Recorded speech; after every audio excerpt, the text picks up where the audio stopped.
Hello everyone, this is Mamta and you're watching Success Point Plus. Success Point Plus is a platform that provides you real and authentic news and practice paper भी जो है यहाँ पर solve कराए जाते हैं। तो देखिए आज हम पर्यावरण अध्ययन का जो सेट है, ये आपका प्रीवियस ईयर का जो क्वेश्चन पेपर है उसको हम यहाँ पर सोल्व करने वाले हैं। तो लगातार बने रहिएगा मेरे चैनल पर सक्सेस पॉइंट प्लस पर। तो चलिए स्टार्ट करते हैं विदाउट वेस्टिंग। हम टाइम को वेस्ट नहीं करते हैं और जल्दी से कंप्लीट कर लेते हैं अपना 2015 सितंबर का जो है प्रीवियस ईयर का जो है आपका क्वेश्चन पेपर है सीटेट का। इन पर्यावरण का अध्ययन जो 61 जो आपका क्वेश्चन है वो है आपका पर्यावरण अध्ययन की एक शिक्षिका निम्नलिखित कारणों से अपनी कक्षा का प्रारंभ कुछ मुख्य प्रश्न से पूछते हुए करती है। सबसे कम प्राथमिकता वाला कारण कौन सा है, उसे हमें चुनना है, सिलेक्ट कर लेना है। तो देख लेते हैं, इसको थोड़ा बड़ा कर लेते हैं एंड आपको कोई डिस्टर्बेंस क्रिएट ना हो तो उसके लिए हम इसको फ्लाइट मोड पर भी लगा देते हैं। तो चलिए स्टार्ट करते हैं पहला क्वेश्चन आपका। तो देखिए 4 ऑप्शन आपको दिए गए हैं। तो पहला वाला ऑप्शन हम लोग देख लेते हैं। तो शिक्षार्थियों को चिंतन सीमित किया जा सकता है, या फिर शिक्षार्थियों को चिंतन उद्दीप्त किया जा सकता है, या फिर प्रश्न शिक्षार्थियों में उत्सुकता जगाते हैं, या फिर प्रश्न प्रकरण को संदर्भ परक बनाने में मदद करते हैं। तो कौन सा जो है इसका राइट ऑप्शन होने वाला है। तो देखिए शिक्षार्थियों का चिंतन सीमित किया जा सकता है, तो ये जो है आपका राइट ऑप्शन होगा। शिक्षार्थियों को चिंतन कैसे किया जा सकता है, सबसे कम प्राथमिकता वाला जो कारण है वो यही है, क्योंकि हमें शिक्षार्थियों के चिंतन को सीमित नहीं करना है, उसको अनलिमिटेड हमें बना देना है, उसको हमें बांध के नहीं रखना है। तो सबसे कम प्राथमिकता वाला प्रश्न हमें सबसे कम वाला देखना था, तो इसी के अकॉर्डिंग जो है हमारा ये वाला ऑप्शन जो है बिल्कुल सही है। तो 61 का फर्स्ट नंबर का ऑप्शन आपका सही हो जाएगा। नेक्स्ट क्वेश्चन हम लोग देख लेते हैं। 62 नंबर का क्वेश्चन है आपकी स्क्रीन पर। तो देखिए किसी क्रियाकलाप के लिए समूह बनाते हुए सामाजिक अध्ययन के शिक्षक को चाहिए कि भी, अब देखिए सामाजिक अध्ययन की यहाँ पर बात हो रही है, तो उसी के हिसाब से हमें जो ऑप्शन देखने हैं, सभी प्रतिभागियों की सहभागिता और सहयोग सुनिश्चित करें कि लड़के लड़कियों के समूह अलग अलग हों, उनके अंकों के अनुसार समूह बनाएं, या फिर केवल 2 समूह बनाएं और प्रत्येक में बहुत से विद्यार्थी हों। तो देखिए केवल ये आपका नेगेटिव वर्ड है, अंकों के अनुसार समूह बनाएं, सुनिश्चित करें लड़के लड़कियों में हमें विभेद नहीं करना है, तो उनके समूह हमें अलग अलग भी नहीं बनाने हैं, है ना। जहाँ पर आएगा सभी प्रतिभागियों की सहभागिता और सहयोग निश्चित करें। तो देखिए हमें सभी प्रतिभागियों को एक साथ लेकर के चलना है, उनकी जो सहभागिता है, उसका जो सहयोग है, उनको हमको सुनिश्चित करना है। तो यही आपका राइट आंसर हो जाएगा। तो 62 का फर्स्ट नंबर का ऑप्शन आपका सही होगा। नेक्स्ट क्वेश्चन है 63 क्वेश्चन है आपका। तो देखिए प्राथमिक स्तर पर पर्यावरण अध्ययन की पाठ्यपुस्तक में निम्नलिखित में से कौन सी विशेषता नहीं है। इस वर्ड को आपको अंडरलाइन कर लेना है ताकि आपको ध्यान रहे कि क्वेश्चन में नहीं वर्ड जो है आया हुआ है, उसी के हिसाब से हमें ऑप्शन देखने हैं।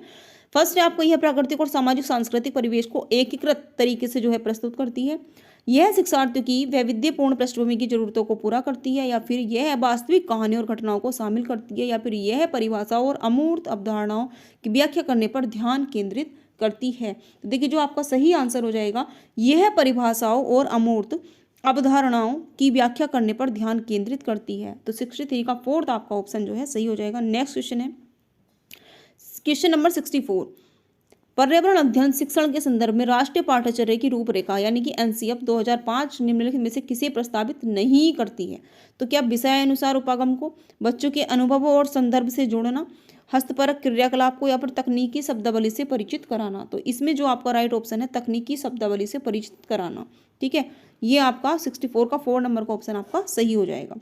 देखिए हमें जो है फर्स्ट टू फिफ्थ के लिए हम एग्जाम यहाँ पर दे रहे हैं, तो फर्स्ट टू फिफ्थ की बच्चा यानी कि उस एज में जो बच्चा जो जितना बड़ा होता है उसके माइंड के हिसाब से ही हमें जो है ऑप्शन जो है ठीक करने हैं। प्राथमिक स्तर के शिक्षार्थियों में मानचित्र बनाने और समझने के लिए निम्नलिखित में से किन कौशल या फिर कौशलों के विकास की जो है आवश्यकता होती है। तो देखिए स्थानों की सापेक्ष स्थिति की समझ, स्थानों की सापेक्ष दूरी और दिशाओं की समझ, प्रतीकों और स्केल पैमाने की समझ, या फिर स्केल पैमाने के अनुसार स्पष्ट ड्राइंग बनाना। तो क्या ऑप्शन जो है ए और बी दोनों हो जाएंगे, केवल सी हो जाएगा, केवल ए बी और सी होगा, या फिर केवल डी होगा। तो देखिए यहाँ पर जो आपको ऑप्शन दिए गए हैं तो उसमें जो है ऑप्शन नंबर ए बी और सी, ऑप्शन ए बी एंड सी आपका जो है सही होने वाला है, यानी कि थर्ड नंबर का ऑप्शन आपका सही होगा। देखिए फोर्थ में क्या दिया हुआ है, स्केल पैमाने के अनुसार स्पष्ट ड्राइंग बनाना, ये आपका ऑप्शन नहीं होगा। 66 नंबर का क्वेश्चन हम लोग देख लेते हैं। तो 66 में देखिए क्या पूछा गया है। प्राथमिक कक्षाओं में पर्यावरण अध्ययन पढ़ाने के लिए निम्नलिखित में से कौन सा उद्देश्य से संबंधित नहीं है। तो भौतिक और सामाजिक परिवेश के प्रति संवेदनशीलता विकसित करना, विज्ञान के आधारभूत प्रत्ययों और सिद्धांतों को रटकर याद करना, देखिए रटकर याद करना, पर्यावरण को खोजने के अवसर प्रदान करना, इसमें खोज जो है आया है, डिस्कवरी जो है बच्चों करनी है, अवलोकन, मापन, भविष्य कथन और वर्गीकरण जैसे कौशलों का जो है इसमें विकास हो रहा है। तो इसमें क्योंकि नहीं पूछा गया था तो ये तो बहुत ज़्यादा इजी हो गया, क्योंकि केवल नहीं पूछा गया और रट कर याद करना कहीं भी नहीं आएगा। रट कर याद करना आपको हर एक जगह पर नेगलेक्ट करना है, उसको रिमूव कर देना है। कहीं पर भी अगर रटकर वर्ड आता है तो ये निगेटिव वर्ड है, एक की टैग है आपका। तो रटकर वाला ऑप्शन आपका सही ऑप्शन नहीं होगा, नहीं वाला हमें देखना था। तो 66 का जो दूसरे नंबर का ऑप्शन बिल्कुल सही हो जाएगा। नेक्स्ट क्वेश्चन देख लेते हैं, क्वेश्चन नंबर 67। तो देखिए क्वेश्चन नंबर 67 में क्या है, पर्यावरण अध्ययन की प्रकृति निम्नलिखित समर्थन नहीं करती है। फर्स्ट है, बच्चों को खोज करने के लिए पर्याप्त स्थान मिले, बच्चे कम गलतियां करें, बच्चों को करके सीखने का जो है अवसर जो है मिले, बच्चे बहुत से प्रश्न जो है पूछें। तो देखिए इसमें जो ऑप्शन हो जाएगा बच्चे कम गलतियां करें, ये आपका सही हो जाएगा, क्योंकि यही जो है समर्थन नहीं करती है। कौन सी प्रकृति समर्थन नहीं करती है? बच्चे कम गलतियां करें, क्योंकि बच्चे अगर गलतियां करेंगे उसी से बच्चे सीखेंगे, गलतियां नहीं करेंगे तो उनको जो है सीखने के भी अवसर जो है कम मिलेंगे। तो 67 का जो है आपका 2 नंबर का ऑप्शन बिल्कुल सही हो जाएगा। नेक्स्ट क्वेश्चन है आपका 68। एक शिक्षिका ने कक्षा 4th यानी कि क्लास 4th के शिक्षार्थियों को पढ़ाने के लिए पौधे अंतर्वस्तु का चयन जो है किया है। उसने सीखने के लिए निम्नलिखित अवसर जो है प्रदान किए, समूह में पंक्तियों का संग्रह करना, पत्तियों के आकार, स्वरूप और अन्य विशेषताओं पर चर्चा करना, अपनी वनस्पति संग्रहालय बनाना। इस प्रकार की गतिविधियों हेतु शिक्षिका को किस बात के लिए सबसे अधिक प्रोत्साहन नहीं देना चाहिए? तो देखिए ऑप्शन दिए गए हैं आपके बच्चों की, एक मिनट, ऑप्शन दिए गए हैं आपको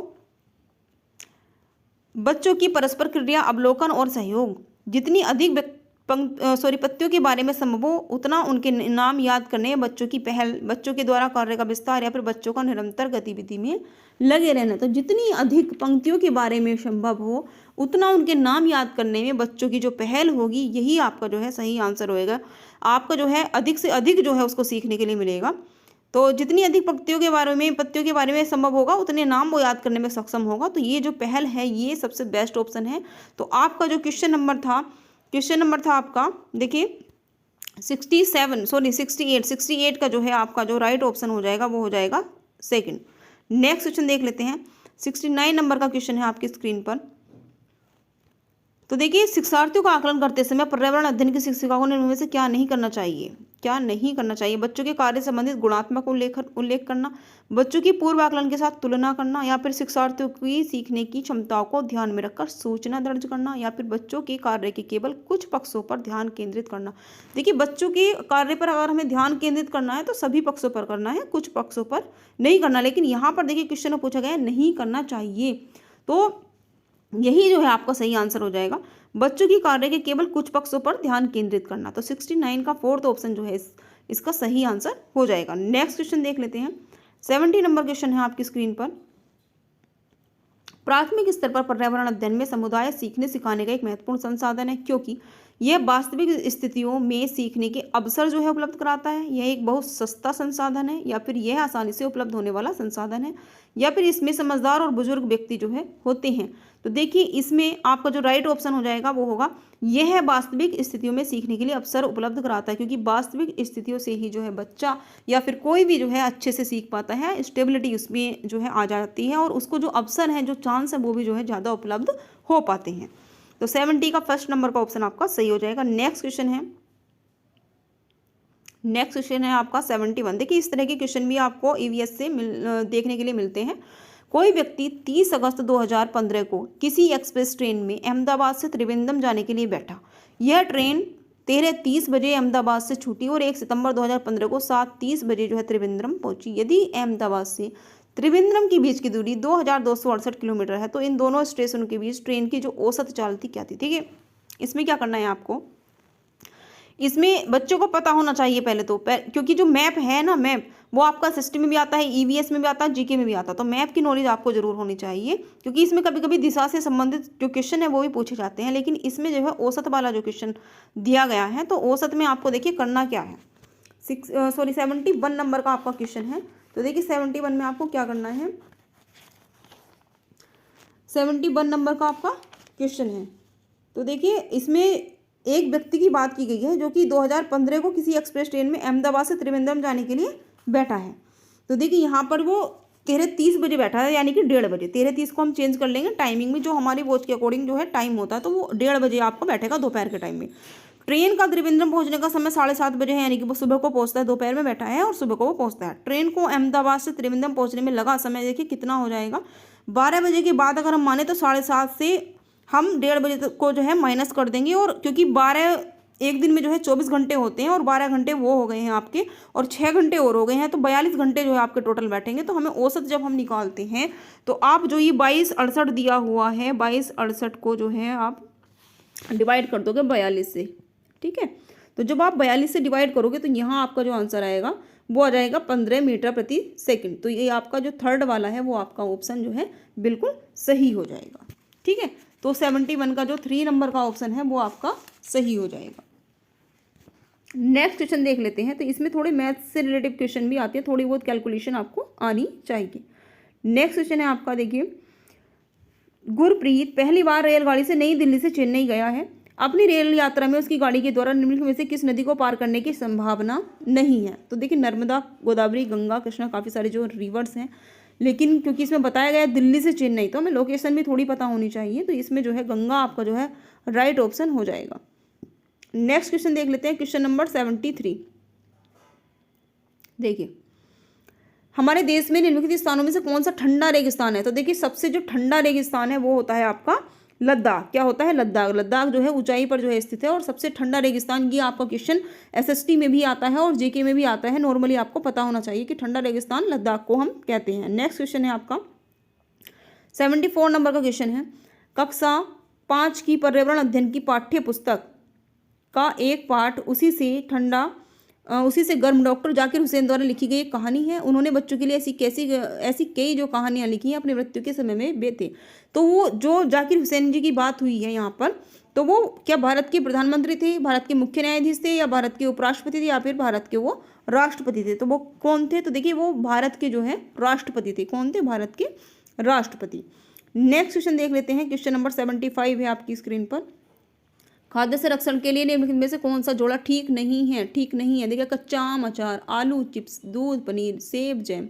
तो देखिए, कौन सा जोड़ा बिल्कुल ठीक नहीं है? तो ठीक नहीं है दूध और पनीर, ठीक है। आलू की चिप्स, सेब से जैम, दूध से पनीर, कच्चा आम, अचार, सभी सही लग रहे हैं। तो इसमें जो है ऑप्शन जो है आपका इसमें आपका दूध और पनीर जो है बिल्कुल सही हो जाएंगे, क्योंकि दूध से दही बनती है, दूध से हम पनीर भी बना सकते हैं। ऐसा नहीं है कि पनीर हम जो है नहीं बना सकते हैं, लेकिन अकॉर्डिंग टू ऑप्शन, क्योंकि देखिए, खाद्य संरक्षण की दृष्टि से दूध से पनीर का जोड़ा सही नहीं, क्योंकि दूध से बना पनीर ज़्यादा देर तक संरक्षित नहीं किया जा सकता है। जबकि देखिए, आलू से जो चिप्स है ना, हम काफ़ी टाइम के लिए उसको स्टोर करके रख सकते हैं। सेब से जैम भी हम स्टोर कर सकते हैं, अचार भी हमारा पूरा सीजन जो है चलता है। लेकिन अगर दूध से पनीर बनाएंगे तो हम उसको ज़्यादा टाइम तक नहीं रख पाएंगे, वो ख़राब हो जाएगा, उसको हम संरक्षित नहीं कर सकते। तो यही वाला जो ऑप्शन है आपका, थर्ड नंबर का ऑप्शन आपका सही हो जाएगा। 75 का थर्ड ऑप्शन आपका सही हो जाएगा। 76 हम लोग देख लेते हैं। तो 76 में देखिए क्या दिया गया है, घरों के नीचे दी गई विशिष्टताओं पर विचार कीजिए। निचली मंजिल में कोई खिड़की नहीं है, पेड़ की तनों की लकड़ी से बनी ढालू छतें हैं, पत्थर के खंभों पर जमीन से लगभग 10 से 12 ऊंचाई पर बने घर हैं, पत्थर, गारा और चूने से बनी मोटी दीवारें हैं, और लकड़ी का जो है उनका फर्श है। तो लेह और लद्दाख के घरों में ऊपर दी गई कौन सी विशेषताएं पाई जा सकती हैं? इन चारों पांचों में से जो है कौन सी विशेषताएं लद्दाख के घरों में पाई जाती हैं? तो थोड़ी सी नॉलेज हमें होनी चाहिए कि किस जो है स्टेट में या फिर किस जगह पर जो है किस तरह के जो है घर बनाए जाते हैं, क्योंकि ये सीटेट एग्जाम है आपका, ऑल इंडिया से यहाँ से जो है क्वेश्चन पूछे जाते हैं, देखने के लिए आपको मिलेंगे। तो यहाँ पर देखिए, जो ऑप्शन है आपका, निचली मंजिल में कोई खिड़की नहीं है, तो देखिए ये भी सही है। फिर है आपका, देखिए, पत्थर, गारा और चूने से बनी मोटी दीवारें, पत्थर, गारा और चूने से बनी मोटी दीवारें, ये भी सही है। और है आपका लकड़ी के जो फर्श है वहाँ पर देखने के लिए मिलते हैं। तो यानी कि आपका ए, डी एंड ई जो है ऑप्शन बिल्कुल सही हो जाएगा। तो आपका जो है 76 का 4 नंबर का क्वेश्चन ऑप्शन जो है बिल्कुल ठीक है। 76 हम लोग देख लेते हैं। निम्नलिखित का अध्ययन कीजिए। कौवा पेड़ की ऊंची डाल पर अपना घोंसला बनाता है, ठीक है, कौवे की बात हो रही है। इस घोंसले को बनाने में कई प्रकार की चीजें, यहाँ तक कि लकड़ी की शाखाएं, लोहे के तार भी होते हैं। एक चालाक पक्षी भी है जो अपना घोंसला नहीं बनाता और कौवे के घोंसले में अंडे देता है। तो एक दूसरे पक्षी की बात हो रही है जो कि काफी चालाक होता है, और वो अपना घोंसला ना बना करके कौवे के घोंसले में जो है अंडे देता है। बेचारा कौवा अपने अंडों के साथ इन अंडों को भी सेता है। तो यह पक्षी इनमें से कौन सा हो सकता है? शकरखोरा, कलचिड़ी, बसंतकोरी या फिर कोया। तो देखिए, इनमें से जो है, तो ये कोयल जो होती है वो जो है अपना घोंसला नहीं बनाती, और ये कोए के जो ही घोंसले में जो है अपने अंडों को रखती है। तो 77 का आपका 4 नंबर का ऑप्शन जो है बिल्कुल ठीक हो जाएगा। नेक्स्ट क्वेश्चन आपका 78। तो 78 में देखिए क्या है, निम्नलिखित में से कौन सी बीज नहीं है। बीज नहीं है सौंफ, गेहूं, काली मिर्च या फिर साबूदाना। तो देखिए साबूदाना जो है वो एक बीज नहीं है। 78 का 4 नंबर का ऑप्शन आपका सही हो जाएगा। नेक्स्ट क्वेश्चन है आपका 79 में क्या है, देखिए रेहाना अपने परिवार के साथ जो है कहाँ जा रही है, केरल जाती है। वहां से ऊंचे ऊंचे वृक्ष दिखाई पड़ते हैं जो उसकी गृह निगर शिमला के ऊंचे वृक्षों से भिन्न है। उसने केरल में कौन से वृक्ष देखे होंगे। तो देखिए शिमला में जो वृक्ष है वो भी ऊंचे हैं, लेकिन उनसे भी ज्यादा ऊंचे, उनसे भी ज्यादा डिफरेंस कौन से हैं, जो केरल में जो है वृक्ष पाए जाते हैं। तो उसने जो किस प्रकार के वृक्ष देखे होंगे, उसकी जो मतलब कितने जो है चांसेस है कि किस प्रकार के उसने वृक्ष देखे होंगे, चीड़ के, नारियल के, सेब के या फिर लीची के। तो देखिए इसका जो है सही आंसर हो जाएगा नारियल की, क्योंकि आपको पता है केरल में जो है नारियल जो है ज़्यादा होते हैं, तो वो केरल जाती है, शिमला से अलग जो है वो पेड़ देखती है वहाँ पर। तो नारियल के जो है देखिए सेब, लीची, चीड़ के पेड़ वहाँ केरल में इतने ज़्यादा नहीं मिलते हैं, इतने ज़्यादा नहीं उगते हैं। नारियल के पेड़ जो है वहाँ के लिए जो है ज़्यादा जाने जाते हैं कि केरल में जो है नारियल ज़्यादा होता है। तो कॉमन सेंसली जो है आप इसका आंसर कर सकते हो। तो 79 का 2 नंबर का ऑप्शन जो है बिल्कुल सही हो जाएगा। नेक्स्ट क्वेश्चन है आपका 80 नंबर के क्वेश्चन में क्या है खास, देखिए बच्चों के द्वारा सब्जी बाजार से इकट्ठी की गई निम्नलिखित सामग्री में से उन्हें पहचाने जिनके भीतर बीज होते हैं। तो देखिए आलू है, टमाटर, नाशपाती, चीकू, भिंडी, करेला, प्याज, खीरा, इनमें से किन में जो है बीज होते हैं उनको हम देख लेते हैं। ऑप्शन दिया है नाशपाती और चीकू, जोड़े आपको दिए गए हैं। तो कौन सा जो है ऑप्शन सही होने वाला है, टमाटर, नाशपाती, चीकू, टमाटर, नाशपाती, चीकू, भिंडी, खीरा, टमाटर, नाशपाती, चीकू, भिंडी, करेला। देखिए यहाँ जो है टमाटर जो है कॉमन वर्ड है, ठीक है, इन तीनों में जो है टमाटर है, इसमें टमाटर नहीं है। जबकि आपको पता है कि टमाटर के भीतर बीज होते हैं। तो यानी कि ये बात तो बिल्कुल क्लियर है कि टमाटर इसमें होने वाला है। टमाटर इसमें होगा तो फर्स्ट नंबर का ऑप्शन आपका वैसे ही कट जाएगा, ठीक है। तो यानी कि टमाटर आने वाला है। नाशपाती में बीज होते हैं, चीकू में भी बीज होते हैं, तो नाशपाती चीकू वाला बिल्कुल सही है। यानी कि यहाँ तक जो है आप कॉमनली सही जा रहे हो। आफ्टर दैट उसके बाद देख लेते हैं भिंडी, खीरा, करेला, क्या इसमें जो है होने वाला है। तो देखिए टमाटर, नाशपाती, चीकू, भिंडी, करेला एंड खीरा। तो यानी कि जो आपका फोर्थ वाला जो ऑप्शन है वो आपका सही हो जाएगा। टमाटर में भी होते हैं, नाशपाती में भी, चीकू में भी, भिंडी में भी, करेले में भी और खीरे में भी होते हैं, ठीक है। तो आपका जो है 80 का 4 नंबर का ऑप्शन जो है ठीक हो जाना है। इसी तरह से जो है आपको एग्जाम में भी अपना टाइम जो है बचा लेना है और इसी तरह से ऑप्शन को हटाते जाना है। तो चलिए क्वेश्चन नंबर 81 देख लेते हैं। क्वेश्चन नंबर 81 में क्या है खास, नीता आंध्र प्रदेश जाती है। अब कहाँ जा रही है वो, आंध्र प्रदेश जाती है और 2 साड़ियाँ खरीदती है जो खासतौर पर वहीं बनाई जाती है। तो वे क्या कहलाती है। देखिए आंध्र प्रदेश जो है साड़ियों के लिए फेमस है और किस प्रकार की जो है साड़ी वहाँ पर मिलती है ये भी आपको पता होना चाहिए। इससे रिलेटेड क्वेश्चन भी सीटेट के एग्जाम में पूछे जाते हैं। तो देख लेते हैं ऑप्शन, कलमकारी और कंथा, या फिर पोचमपल्ली और कलमकारी, या फिर पोचमपल्ली और कांचीपुरम, या फिर कलमकारी और चंदेरी। तो देखिए वहाँ पर जो है आंध्र प्रदेश की बात हो रही है। तो आंध्र प्रदेश में पोचमपल्ली और जो कलमकारी हैं वहाँ की जो है साड़ियाँ, इस तरह की जो साड़ियाँ हैं वो फेमस है।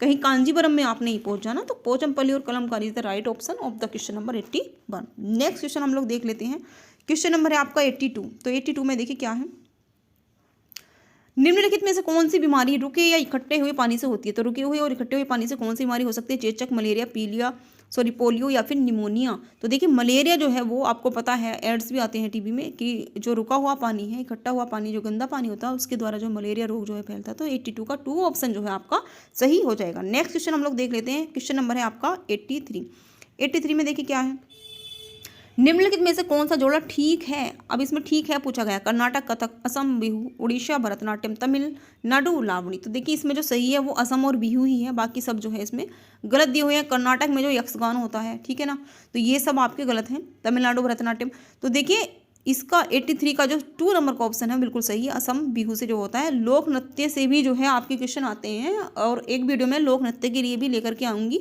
जो भी क्वेश्चन आपके सीटेट एग्जाम में पूछे जाते हैं उनके लिए मैं छोटे छोटे 5 से 10 मिनट की जो है वीडियो बनाऊंगी, तो वो आप जो है देख लेना, वो आपको काफ़ी हेल्पफुल रहेगी आपके सीटेट एग्जाम में। तो चलिए नेक्स्ट क्वेश्चन हम लोग देख लेते हैं। Question number 84। तो क्वेश्चन नंबर 84 में देख लेते हैं क्या है, एस्किमो अपने घर इग्लू का निर्माण बर्फ से करते हैं। देखिए एक नंबर का क्वेश्चन आपको यहीं से पता लग जाता है कि एस्किमो जो है उनके द्वारा जो घर बनाए जाते हैं उनको हम इग्लू बोलते हैं, ठीक है। तो एस्किमो अपने घर इग्लू का निर्माण बर्फ से करते हैं। किससे बनाते हैं, बर्फ से। इसका क्या कारण है, ध्रुवीय क्षेत्रों में केवल बर्फ ही उपलब्ध है, या फिर बर्फ ठंडी हवा और पानी को अंदर नहीं आने देती, या फिर बर्फ की दीवारों के बीच मौजूद हवा अंदर की गर्मी को बाहर जाने से रोकती है, या फिर बर्फ जो है मुफ्त में मिलती है, अन्य सामग्री की कीमत जो है अधिक होती है। तो किस तरह का जो है ऑप्शन यहाँ पर सही हो जाएगा। तो देखिए ऑप्शन सही होगा आपका, बर्फ की दीवारों के बीच मौजूद जो हवा है वो अंदर की गर्मी को बाहर जाने से जो है रोकती है। तो इसीलिए जो है एस्किमो अपने घर किसके बनाते हैं, बर्फ के जो है बनाते हैं। तो 84 का 3rd नंबर का ऑप्शन आपका सही हो जाएगा। 85 नंबर का क्वेश्चन देख लेते हैं। 85 में क्या है खास, देखिए निम्नलिखित में से कौन सी विशेषता बरगद के पेड़ों की जड़ों की नहीं है? ठीक है, जड़ें खंभों की तरह पेड़ को सहायता प्रदान करती हैं, जड़ें शाखाओं से नीचे लटकती हैं, या फिर इसमें जमीन के भीतर जड़ें होती हैं, या फिर जड़ें भोजन का जो है भंडारण करती हैं। तो देखिए इसमें राइट ऑप्शन हो जाएगा आपका, जड़ें भोजन का भंडारण करती हैं। ये विशेषता किसकी नहीं है? बरगद की। बरगद की पेड़ का जो है काफ़ी क्वेश्चन देखने के लिए मिलते हैं, तो बरगद की पेड़ को जो है आप अच्छे से पढ़ के जाना इस टॉपिक को, जड़ें भोजन का भंडारण करती हैं। ठीक है, ये आपका राइट ऑप्शन हो जाएगा। नेक्स्ट क्वेश्चन हम लोग देख लेते हैं। तो क्वेश्चन नंबर 86 है आपका, एक नवनियुक्त पर्यावरण अध्ययन के शिक्षक हैं और वो शिक्षक के रूप में पढ़ाने से पहले आपकी सबसे पहली, अगर आप जो है पर्यावरण अध्ययन के शिक्षक होंगे तो उसको पढ़ाने से पहले, बच्चों को पढ़ाने से पहले सबसे पहले आपकी जो प्राथमिकता होगी वो क्या होगी?